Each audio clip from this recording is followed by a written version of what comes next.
All right. Looks like we are live with Phil Hendriks via Ashland, Oregon, and the UK. Are you in England still, Phil? I am in England, a little town called Long Sutton in the east of England. Nice. The very first time I interviewed you, which was a couple of years ago, I mistakenly thought you were in Scotland when we began, and you said something funny that not just because you're a Bay City roller doesn't mean you have the rights to have been in Edinburgh or something like that. Well, and also we do know that the Americans aren't too good on the British geography. This is true, my friend. It's interesting. The last time we spoke on as far as an interview, Les McKeown was still alive and doing well. And then 2 months after that interview, he was suddenly taken. It was very shocking for the fans, his family. How shocking was it for you, Phil? Did it take you completely by surprise? Absolutely, because I'd only spoken to him. He called me up about 10 to 14 days before then, and he was just he was gushing. He was, "Oh, Phil, it's going to be great. We're going to tour the UK at the end of 2021. Then we're going to go to Australia, then Canada, then Japan." And he was really excited about what was coming up, because I guess like all of us, he'd been sitting on his backside for 10 or 11 months. So he was excited to get out on the road, which was what he loved doing. And Wow. then I got a call. Funnily enough, I was sitting here doing my accounts or something, and I had a missed call. And I looked, and it was Les. Well, that's what it showed on the phone, and I thought I'll call him back in half an hour. And in the meantime, one of the other band members called me up and said, Les has died. And I said, "No, you're kidding," because I just got a missed call from him. And it turned out that the missed call was his son going through his contacts, trying to let people know what had happened. Wow. It was totally out of the blue. So, do you still keep in touch with Peiko and Juby? Now and again, yeah, not not on a weekly basis, but we speak every few months. Yeah, that was very shocking indeed. It's interesting to know that what he was thinking or what his frame of mind was before that happened, that he had so much that he was ready to go conquer the world, and you had a lot of work coming up, and a lot of fun times ahead. That's sad, man, and I just want to express my sincere condolences. Well, thanks. Yeah, I mean, he was a hard worker. It was Les. He used to take care of all the tour arrangements, and that was, I think that was what kept him as away from the booze and things. What's the word I'm looking for? Kept him busy. Sorry. Just kind of kept him busy, right? Something to stay Yeah, focused. yeah. Because his attention to detail for touring was impeccable. You'd get a sheet from Les for every gig, and he'd have the contact with the lighting guy and the front of house guy and the ticket seller. Very he cool. had everything there. A very organized man. Yeah. And a workaholic. Yeah, I would say so. Can I ask one of your favorite memories of touring with Les and the Legendaries? Oh, just to put me on the spot there. Yeah, we had a lot of laughs, and we got to go to a lot of places and things that I never dreamt that I would be part of, like 2015-16, doing the reunion shows with Alan and Woody. We played some big venues, and the crowds were amazing. Wow. I mean, that's sorry, Derek, I'm interjecting. No, it's exciting to hear this stuff. How many shows did you do with Les, Woody, and Alan? I think all told, there's probably a dozen or so. Wow, I didn't know there was that. Half a dozen at the end of 2015, and half a dozen at the end of 2016. A lot of the fans, of course, wonder exactly what happened. From what I gathered, there was just a kind of a personal falling out amongst a couple of the guys. Were you privy to any of that stuff, or was that all stuff that you didn't witness? Well, I mean, I saw it, but it's probably something that I'd rather not go into. Those guys didn't get on for years. It was there was always some antagonism, I think. Not with Alan, because Alan was just such an easygoing guy. He just, whatever was going on, Alan just it didn't bother Alan. He just got on with the job. But between Les and Woody, there was a bit of antagonism, and I'll probably leave it there. Okay, I respect that. Thank you, Phil. I know you're very active with keeping the legendary band alive. You guys are probably making a lot of fans happy by keeping the music going and the memories. Do you have any upcoming shows, or are you more focused right now on Paper Lace? No. I toured Australia in May and June with Paper Lace, which was good. And we just with the legendaries, we just performed our first theatre show last night.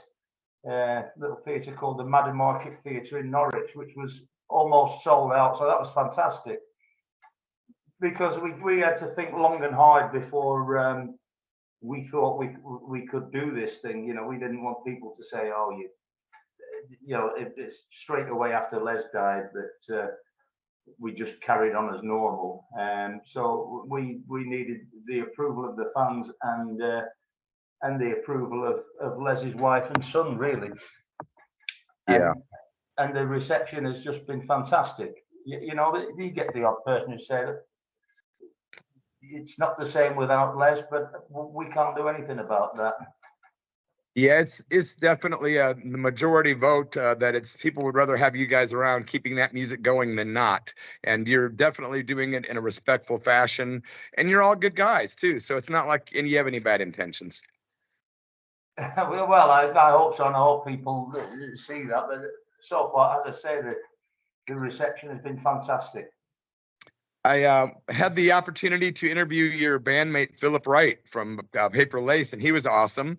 And he had some good things to say about you and how you ended up joining the band. It was really cool. So is Paper Lace, is the band staying pretty active these days? It's ticking over. We'd like with the Paper Lace band, we'd like a bit more work, but we had a great month tour of Australia, as I said, a couple of months ago, and odd gigs here and there throughout the year. So do you guys didn't you do some recording the last time I spoke with you? Wasn't there like a re-recording of one of their older songs, or a cover of somebody else's song perhaps? What, with Paper Lace? Yes. Yeah, we did an album. Quite a few of the songs were re-recordings of their old hits. So it's just really to sell on tour. But we tried to do it with respectfully, and because you've heard a lot of re-recordings in the past, and people try to do it as cheaply as possible. And you get the thing home and go, "What the heck did I just pay for?" Yeah, I've got quite a few of those in my collection, and somebody at some point needs a paycheck, obviously, or something. Yeah. Well, the problem is with a lot of these guys, they don't own the original recordings, so they're not allowed to sell them. So they re-record them, and that way they get around that loophole, as it were. I suppose it comes down and boils down to where there's quality at that point, and if it is, good enough.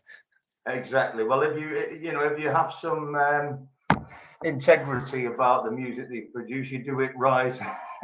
There you go. Absolutely.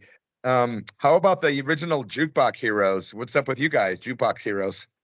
Again, we just played a festival in Denmark last weekend, which was great. With a couple of English bands from the 70s, Shorty Waddy and Chris Norman, the lead singer from Smokey. We get around. I love Smokey, and it's funny, I picked up my first ever Shawadi Wadi album when I was in Scotland last year. Really? Because they did nothing in America, did they? No, somebody gave it to me when I was there as a gift, and I'm like, I love this band's name. I can't wait to hear it. And so that's interesting you bring them up. Yeah. So I love Smokey when they had that big hit in America, Living Next Door to Alice. Yeah, well, in the UK and Europe, they had about 20 hits, so it's a different ballgame. Especially on mainland Europe, they were big business.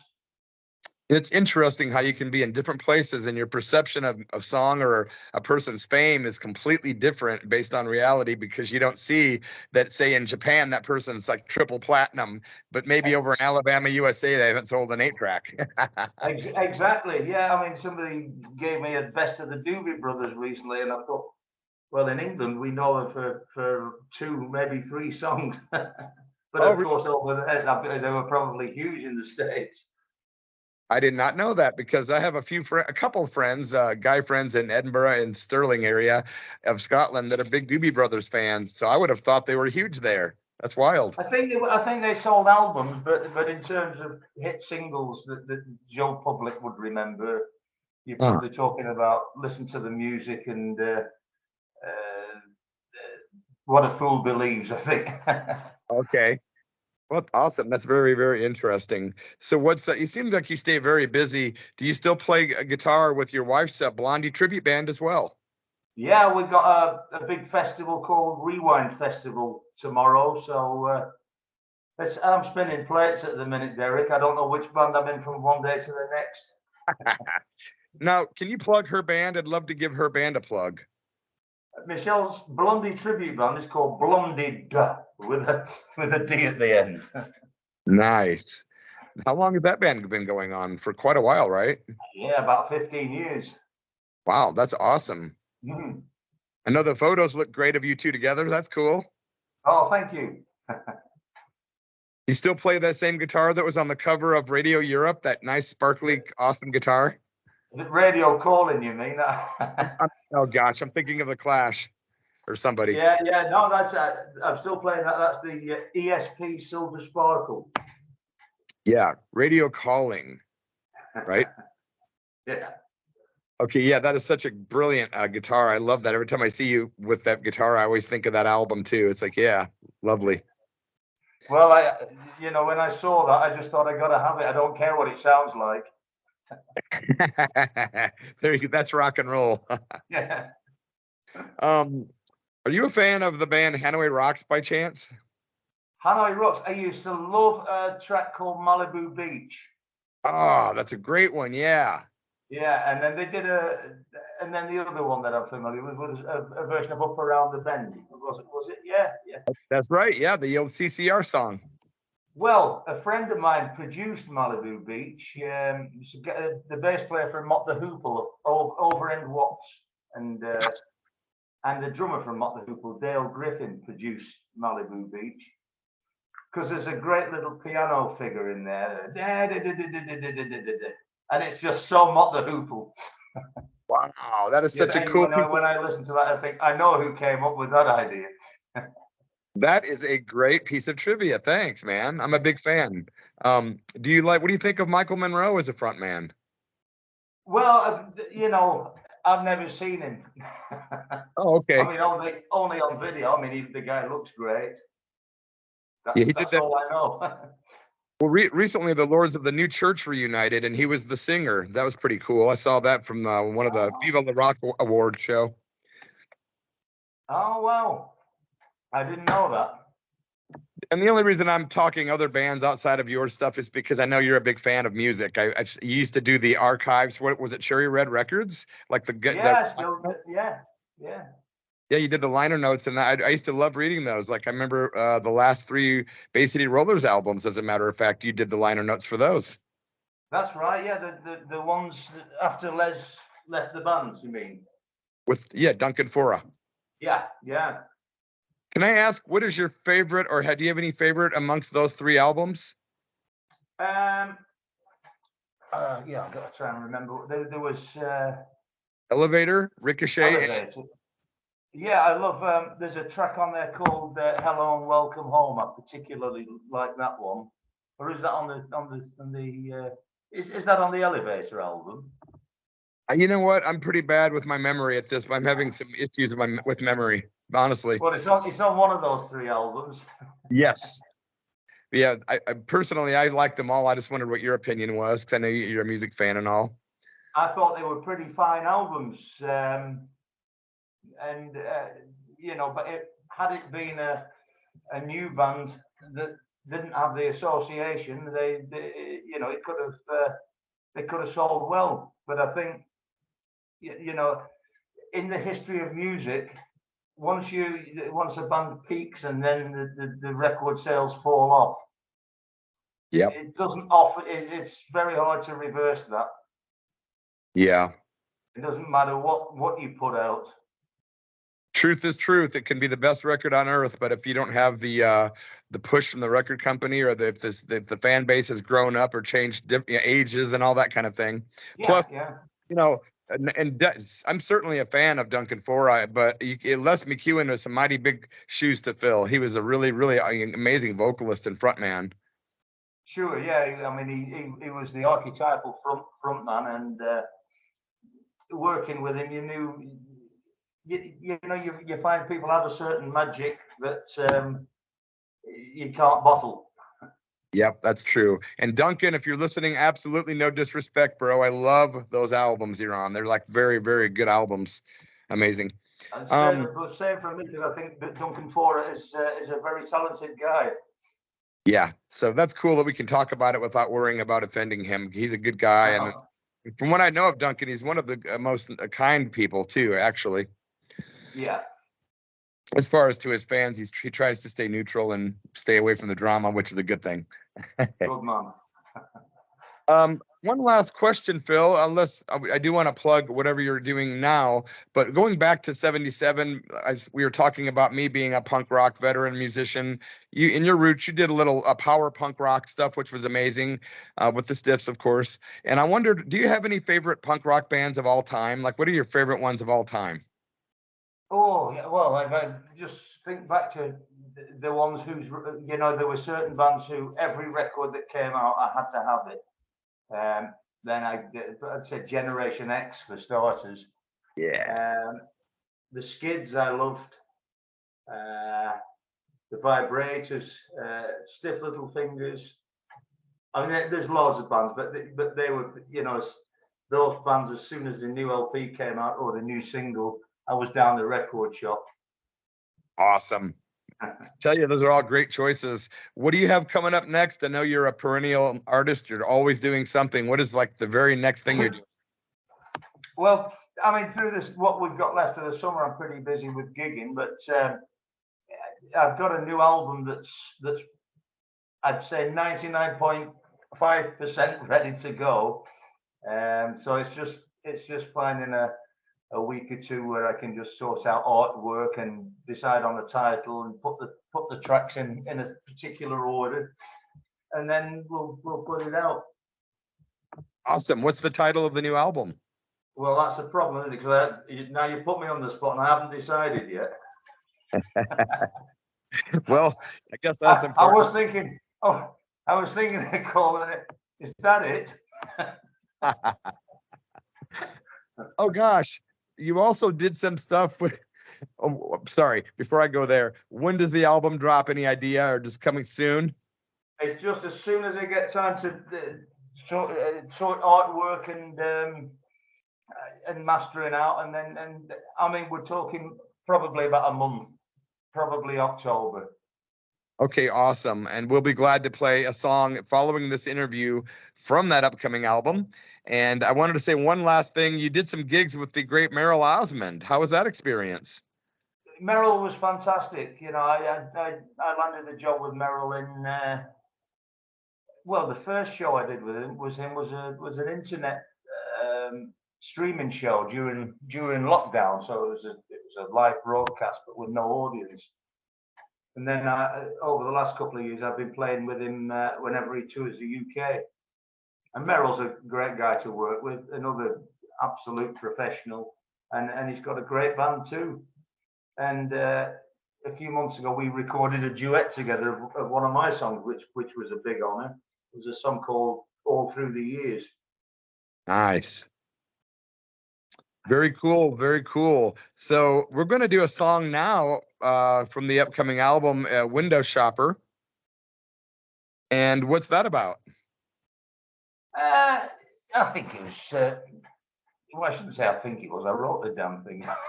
I know what it's about, don't I? Well, we can let the music do It's the generally talking. the idea of online dating. You know, that idea that people they can't. Not that I've ever done it myself, but that idea that it's kind of like window shopping. But you know, if you buy the wrong thing, you're going to get burned. Say no more. I get you. You don't get to try. You don't get to try before you buy. Good way to put it, man. Well, thanks for your time today. I really appreciate having you on for a second time. And anytime you get any new music out or the next single that drops, please send it over so we can play it on the show. Well, always a pleasure talking to you, Derek. Yeah, likewise. Looking forward to the new album, whatever you may call it. And we're going to go ahead and roll into Window Shopper now by the great Phil Hendriks. You are listening to the Church of Rock radio show, 23 years and rolling on. Om Namah Shivaya. And Phil, thank you so much for your time. Thanks, Derek. My pleasure. All right, cheers.